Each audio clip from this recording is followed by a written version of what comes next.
કાના મંત્રી ભૂકુસિંહ પરમારે પરિવારના રણજીતસિંહ, કિરણસિંહ, પ્રવીણસિંહ મોડાસાના મરડિયા ગામે વિસામાનો પ્રારંભ કરાવ્યો। આગામી 1 સપ્ટેમ્બરથી 7 સપ્ટેમ્બર સુધી અંબાજી ખાતે જગવિખ્યાત ભાદરવી પૂનમનો મેળો યોજવાનો છે।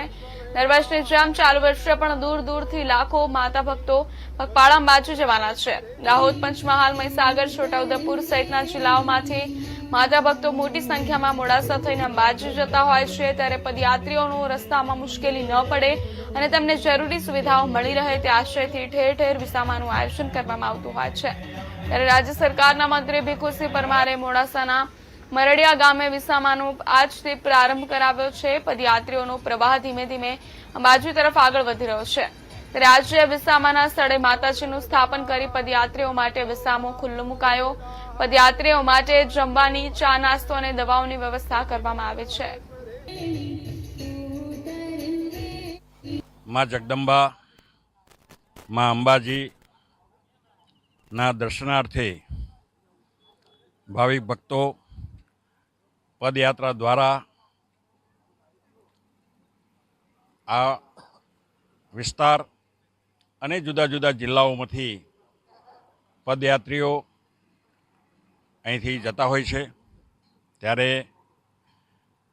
પદયાત્રીઓને એમને થોડો વિસામો મળે એના માટે મારા દીકરા રણજીતસિંહ, બીજા કિરણસિંહ અને ભાઈ પ્રવીણસિંહ ઉર્ફે વાઘ જેવું કામ છે એમનું, અને એમની ટીમ એ બધાએ ભેગા મળીને આ વિસામાનું આયોજન કરવામાં આવ્યું છે। આજે આ વિસામો ખુલ્લો મૂકવામાં આવ્યો છે। ત્યારે આજના પવિત્ર પ્રસંગે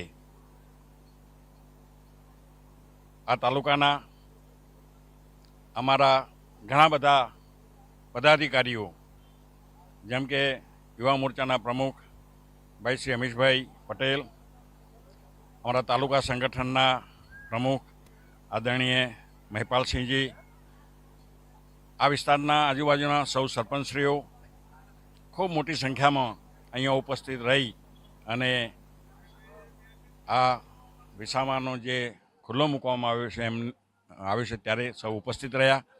એ સૌનો પણ હું આ તબક્કે ખૂબ ખૂબ આભાર માનું છું। અને જે ભાવિક ભક્તો અંબાજી પદયાત્રા દ્વારા જઈ રહ્યા છે ત્યારે ફરીથી એ તમામને અહીંયા થોડો વિસામો મળે અને એમની આ પદયાત્રા સુખદ રીતે પૂરી થાય અને મા અંબા જે શક્તિ દેવી એમની મનોકામના પૂરી કરે એવી અભ્યર્થના સહ મારી વાત પૂરી કરું છું।